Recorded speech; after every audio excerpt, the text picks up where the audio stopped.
Tell me if this is you. Your partner craves intimacy, but has an intense fear of rejection. Or they have unpredictable mood swings, leaving you confused. You, my friend, might be involved with someone who has what we call a chaotic attachment style. So in today's episode, we're unpacking this attachment style, how it affects your relationship, and how you and your partner can actually heal. Welcome to the Campbell and Amanda podcast. My name is Campbell. My name is Amanda. Honey, let's dive into this. This is going to be a good one. Yeah, I mean, it's going to be chaos.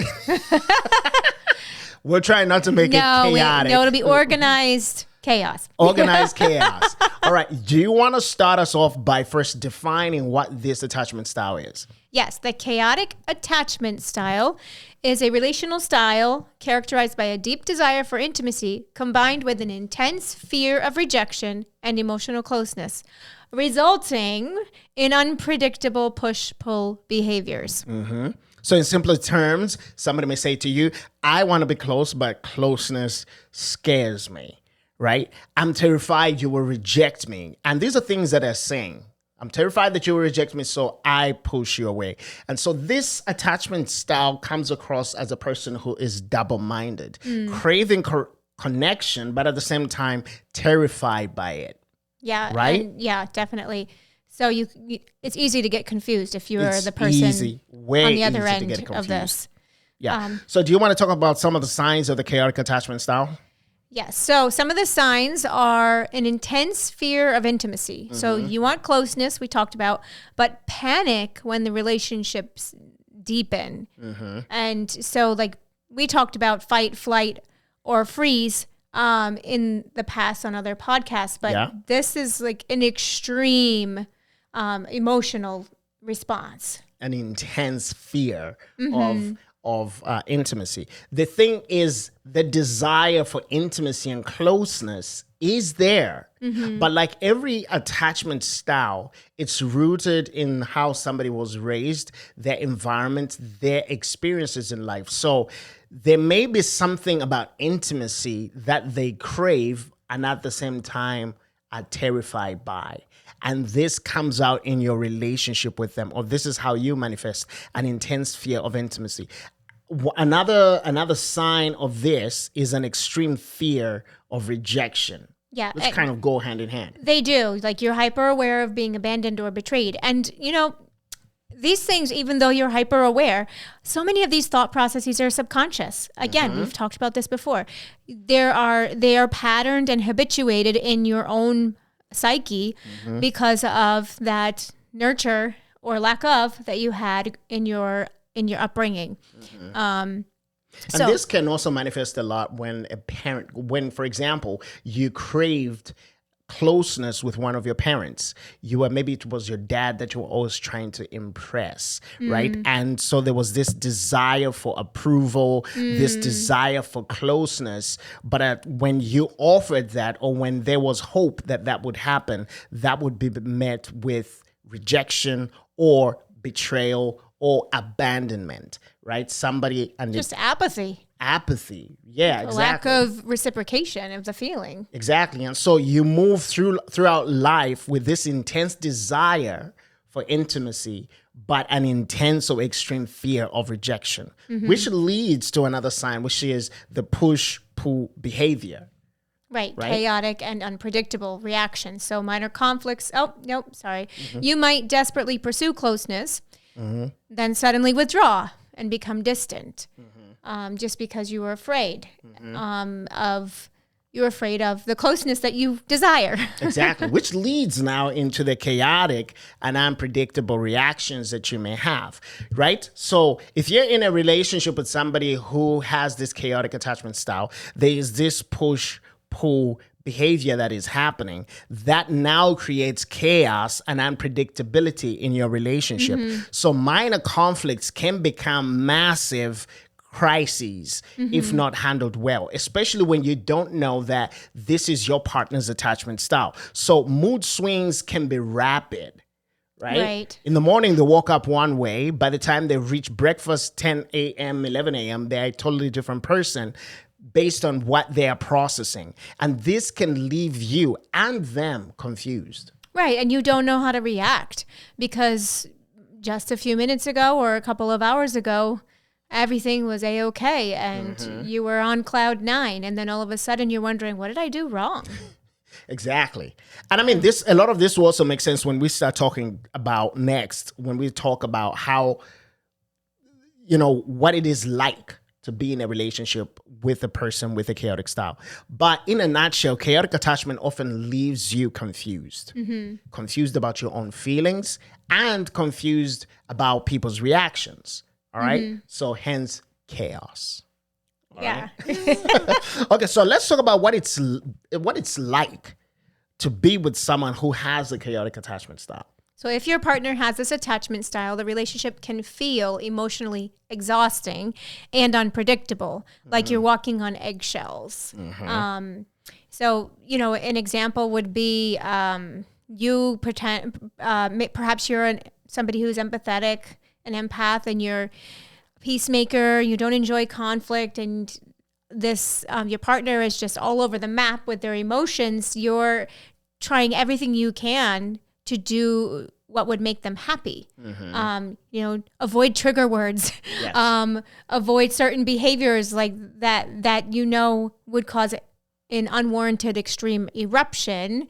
Or may elicit feelings of rejection in your partner. Right. So you're very careful and guarded about what you say and what you do. And basically you're not yourself. Right. Because yes, you care for this person enough not to hurt them. But that is no way to live and be in a relationship. So if you're in a relationship with somebody with this attachment style, it feels like you're walking on eggshells, right? You're never sure if closeness will be a trigger for their withdrawal or a trigger for conflict, right? Or welcome emotional connection. Exactly, right? And then another sign is a constant emotional roller coaster. I'm confused already. I'm just like, it's too much. I know. That's because we're not. It's too much. I can't handle that. We're not Anyways. this attachment style. So it's like, how can somebody live with this? But to be fair, we have seen people in relationships like this. Yes. Right? Like, and you can tell the tension in the room where a partner feels free to say something and all of a sudden pulls back because they're so aware of how their partner will react. And so the whole conversation, even for us as third party looking from the outside in, just feels like everybody begins to walk on eggshells because we don't really want to trigger this other person. Right? So we know those kinds of relationships, but it's a constant emotional roller coaster. One day, this person may be affectionate. The next, they're just emotionally shut down. Right? And don't have any time for you and don't care to. Yes. And that can be very hard and emotionally exhausting if you're in a relationship with this person because it leads to this other next sign, which is confusing messages. So mixed signals are the standard. They crave reassurance, but push you away when you offer it because then they don't know how to handle the intimacy. Yep. And then exhaustion or frustration comes into play. You feel helpless. You feel unsure. You feel unsure how to help them or how to respond to their fluctuating emotions. Right. I mean, we've said this before. It's very difficult to not take things personally, but we really need to be able to step back and say, what is going on here? Because I can't be the cause of all this. Yes, and you might not be the person to help them, actually. Exactly. You might not be in a position to kind of unpack and unravel the thread of the chaotic attachment style in their life. This might require professional help. But when you begin to see these signs, then you can begin to determine, is this something we can work through together, or do we need to bring in a third party to really help us unravel this as well? Because love shouldn't leave you perpetually confused or drained or confused or exhausted. Or exhausted, exactly.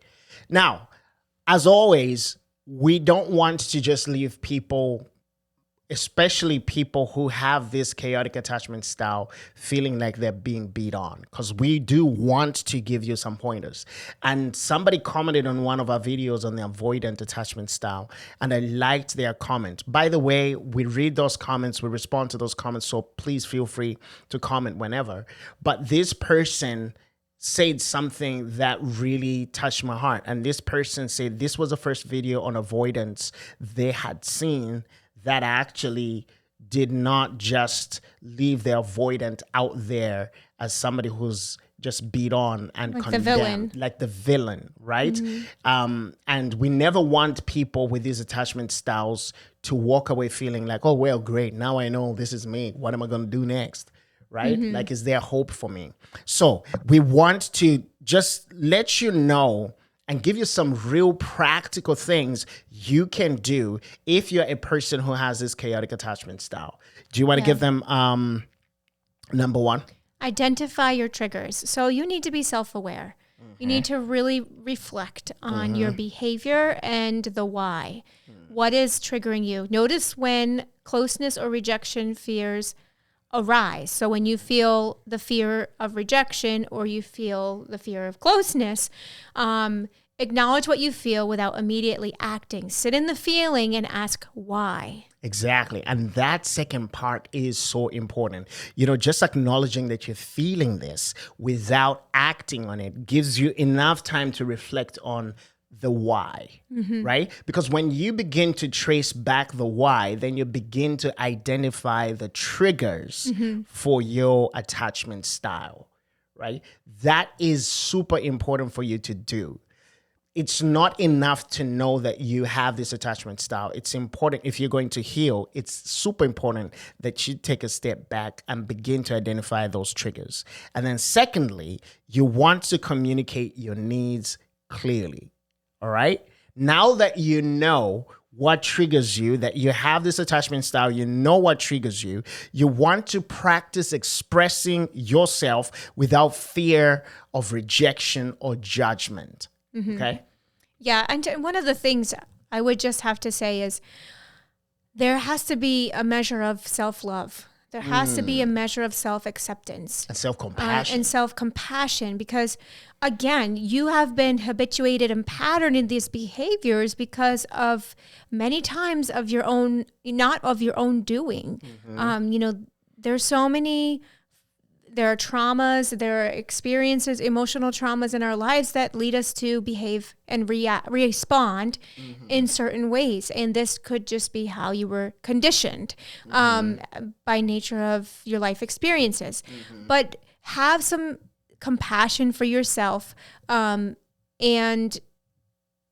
stop rejecting yourself too before the other person. I mean, you're rejecting the love, you're rejecting your happiness in this relationship before the other person can reject you. Exactly. And everybody has heard of the midlife crisis. I honestly believe that midlife crisis is people finally getting to a place of self-awareness and realizing that they have so much in their life that they have not unpacked, and they just get to a point where they can't take it anymore, and they begin to prioritize themselves. They say, I'm going to prioritize myself. I'm going to do me from now on, right? And that is good if you're by yourself. Right. Right? But if you are in a long-term committed relationship with somebody, when you start going through this midlife crisis or whatever we want to call it, you really want to bring your partner on board. And it starts by, yes, identify those triggers for you, but learn how to communicate your needs clearly. I'm going through this, honey, and I don't know how to handle this. And I'm just beginning to unpack certain experiences that I've had in my life. This is what's coming up for me. Right. And again, you said that, your partner may not be the one to help you, but your partner can be there to understand, to be empathetic, to be supportive, to walk alongside you in this place of healing, in this journey of growth. It's something that you can grow together in. Exactly. Because all of us in life, and I pray that everybody finds this, like for us in our relationship, and I'm going to use a weird metaphor here, but we've used it before. You want to walk your life with somebody where you can be naked and not ashamed.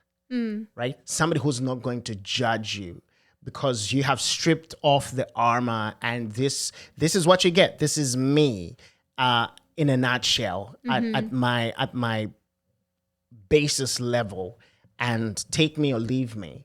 And when you have a partner who will walk with you every step of the way, that does more for your healing than anything else. Right. It just solidifies the truth that you are worth being intimate with. You are worth accepting. Yes. You are worthy of acceptance, I should say. Exactly. And then you can begin to believe that truth and let it play out and impact and trickle down to all the other lies that you've been believing. Yes. That have led you to this place. And you said something, and I know we have to move on, but you said something that's so important. Self-rejection, right? Sometimes we reject ourselves before somebody else rejects us. And that is a protection mechanism that we have. Yeah. A mechanism of self. You know what I'm thinking about right now, right? No, go ahead. Okay. No, you go ahead.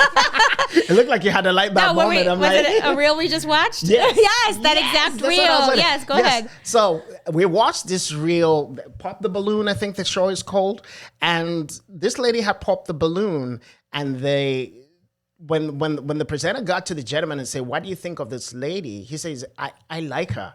I love her complexion. She's dark. I like dark-skinned women. She's got almond eyes. Yeah, she's got almond eyes. And he went to describe her, and she was asked, but why did you pop the balloon? And she said basically what? I didn't think that I was his type. Yes, I didn't think that I was his type. So she rejected herself before he even had a chance to reject her, right? And people who have a chaotic attachment style will do that sometimes, especially when they don't know how to identify their triggers and they don't know how to communicate their needs. So I'll reject myself before you reject me. And so she believed a lie that light-skinned women are more beautiful. Exactly. That men think that the characteristics and qualities that I have are not as beautiful. Exactly. And so they're not going to accept me. Yeah. All right. Anyways, we digress. But here we go. All right. So thirdly, we've talked about identifying your triggers, communicating your needs. But thirdly, practice grounding techniques. And this may sound woo-woo until you begin to practice it. And you want to say something about this before I do? Go ahead. Go ahead. Or you just want to? When you feel overwhelmed, pause, pray, journal, or take a moment to emotionally reset. And do some deep breathing, or close your eyes and, do some belly breaths, whatever, Yeah, and that's why that's why I say it sounds woo-woo, but I will tell you this stuff works. Well, because you're in a state of stress. Yes. Right? So when you feel overwhelmed, that's stress. That's adrenaline rushing through your body, and you have a fight or flight or freeze response. Everybody has it. There are triggers for everybody. But this is a trigger. When you are triggered, you are stressed. And so you need to do grounding techniques that help you to de-stress. One thing could be breathing. Another could be like looking around and identifying 5 things that you see, 4 things that you hear, 3 things that you can touch, 2 things that you can smell, 1 thing that you can taste, take a sip of whatever. That's just a couple of grounding techniques that you could do. Pause. That was a lot. Pray. I mean, that's one exercise. Pause, pray, journal. Those are a wide variety of things, a lot of tools that you have. Take notes. Yes. And rewind and take notes. But those are grounding techniques that are beneficial for everybody. Oh, yes. And for me, I've used grounding techniques to help me the last few years, especially when I was dealing with, I would term it as chronic stress, leading people through COVID and getting to a place where I was emotionally exhausted. I needed to start exploring grounding techniques to reset my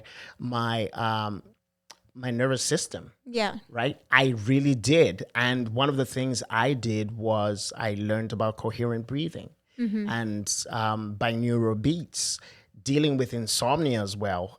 Even when insomnia pills, melatonin wouldn't work, breathing techniques helped me to relax. And it took months to get to a place where I felt like myself again. But if you put in the work every single day, and it doesn't have to be long. My breathing technique, the longest I do is 10 minutes, right? It's a guided breathing thing that I do. And 10 minutes would reset my system. Sometimes I begin my day with it. Sometimes I end my day with it. But those grounding techniques can be huge when it comes to healing.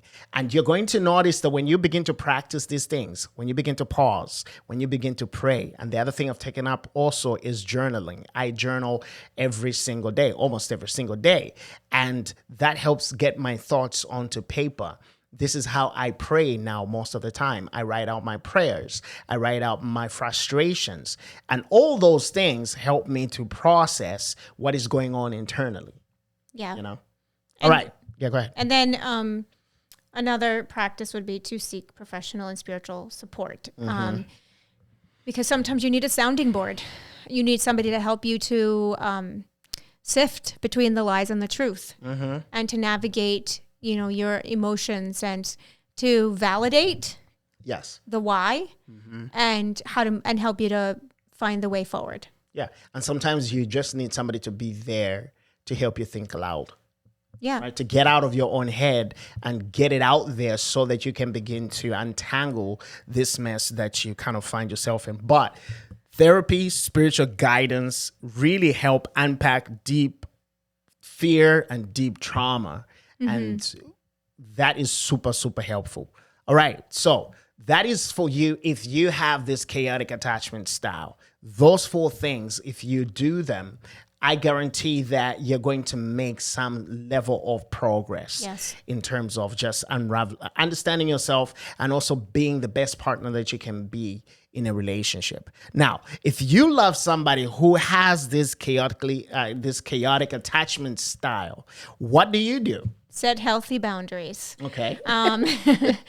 So you love them without enabling destructive patterns. Boundaries keep you both emotionally safe. And this can be difficult. If you are a peacemaker, somebody who doesn't like conflict, it can be hard for you to set boundaries. But you have to. You have to set boundaries. Yes. And the key here is healthy boundaries. Right? It's not just setting a boundary so that you can create your own cocoon of safety. Right. It's setting boundaries that still allow the second thing to happen, which is encouraging open communication. So you create a judgment-free zone where they can feel safe to express their fears and express their needs. Right. So, if you know that there's something that triggers you and your partner, the one who does not have the chaotic attachment style, recognizes that as well, you can both agree. When you can set the boundary. When you have this extreme emotional response, we will agree to at least give ourselves 5 minutes before we can come back and talk about it. Yes. That's one simple boundary. Yes. You can decide on the time, the length of time that you need to reflect before you can come back and talk about it. But that's one way to set a boundary. Yes. And then the third thing you can do is, and this is super important, stay consistent and predictable. Because when you're dealing with somebody who has unpredictability as a standard for the way that they relate, you want to be the person who offers that consistency and predictability. So your steady presence can gradually build their sense of security. Yeah. Steady presence can build a sense of security and therefore build trust. Yeah, I mean, early in our marriage, I easily... Why you got to bring us in this?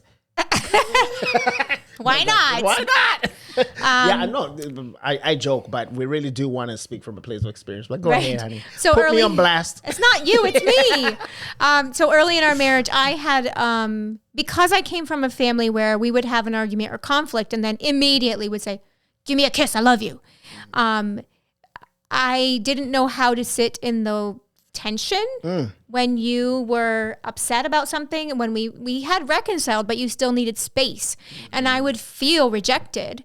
But I had to learn to sit in that and know that you needed space. But there came time where you would say, I would ask, are we okay? Are you okay? I think I would ask a lot. Yeah. Are you okay? To the point that okay? it actually... Escalate. It actually, you ask so much that it actually gets me upset again. I'm just like, well, yeah, I was going to like, now we're back to square one. But I think that over time, you learned to say, I'm not, I've forgiven you. We're going to move on, but I just need some space. Yes. I love you. I'm not rejecting you. I need space. And the way to think about this too is just in a very practical sense. I don't know any one of you, if you have ever done exercise or running, right? Your heart rate increases. And you are at the end of your run or exercise, just your heart is beating fast. Your body is beginning to just calm down. It takes time, right? You don't go from like doing a 30-minute exercise and then the next minute like back to your normal heart rate. Right. That doesn't happen. It's the same thing with conflict and emotions, right? Adrenaline rises. And so because adrenaline rises, your heart rate rises. Even though you are at the height of that conflict and you say, I forgive you, it takes time for you to come back down to base level. That's a good Right? example. It's a good one, right? Yeah. I like that. You're I do cough one up, a good one once in a while, Yeah, that is because again, like runners, you have a buildup of lactic acid in your muscles. It takes time to get there. You as somebody who's an athlete, you can work on your recovery time and it can be shorter and shorter and shorter, but that takes practice. Yes, it takes practice. And you still have a recovery time. Exactly. And it's the same thing, even for us. I mean, we've been together for such a long time that if we compare our first year to all the subsequent years in terms of how we handled conflict, etc., right now, we struggle to find a time when is the last time we had a big fight, right? Because not that we don't have disagreements, but if we can get upset but come back down to base level in very, very quick time because we've had years of practice and it leads to this full thing. And it's super important for you to remember this. Their behavior isn't personal. They're not intentionally trying to hurt you. They're reacting to internal fears. Exactly. Subconscious even. Subconscious. Yeah. This ain't about you. I know you think you're all that in 5 bags of chips, but this ain't about you. All right? You are all that in 5 bags of chips. Excuse me. Yes, I know. I'm all that. Get out of here. No, but in all seriousness though, like, yeah, it's not about you. It's about them. And they're not trying to intentionally hurt you. They're internally struggling with stuff and expressing themselves in the way that they are through that chaotic attachment style, right? But that is where you always want to remember that, they're a work in progress. Your whole relationship is a work in progress. Yeah. But don't lose yourself in the process. Care without carrying the responsibility for healing. As always, we say that the person who needs to heal, which is everybody on some level, but for today's purposes, the chaotic attachment style, the person who has that style has some healing to do, healing work to do. And it begins with them acknowledging that and taking steps to make that a reality. Yes. So don't make them your project. Right. Because the moment you do that, you begin to lose yourself. So you can care without carrying the responsibility for healing. The responsibility for healing is on them. Okay? You can be the support. You can be the sounding board. You can be that person who walks alongside them and does life with them. But they have to carry the responsibility for healing. They have to show up to do the work. And you are responsible for being the healthiest, most whole person that you can be to bring that consistency to the relationship. Exactly. So that is basically the chaotic attachment style. And honey, you have a final word for our friends today? I don't feel so stressed anymore. It all comes back to hope because we want to be hopeful and we do have hope. There is always a grain of hope that there is some sort of help or some sort of way out of this brokenness. We talk about how there's no shame. We're not here to shame anybody. We want people to experience illumination and revelation. Like, wow, is this how I am? Is this who I am? Is this how I react? Is this how I respond? And how can I do better? How can I grow and how can I heal? There is hope. And we want to always be hope mongers. And so today, if this is you or if this is your partner, there is hope for healing.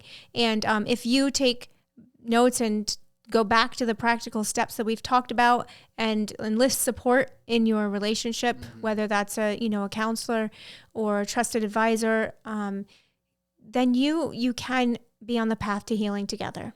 Exactly.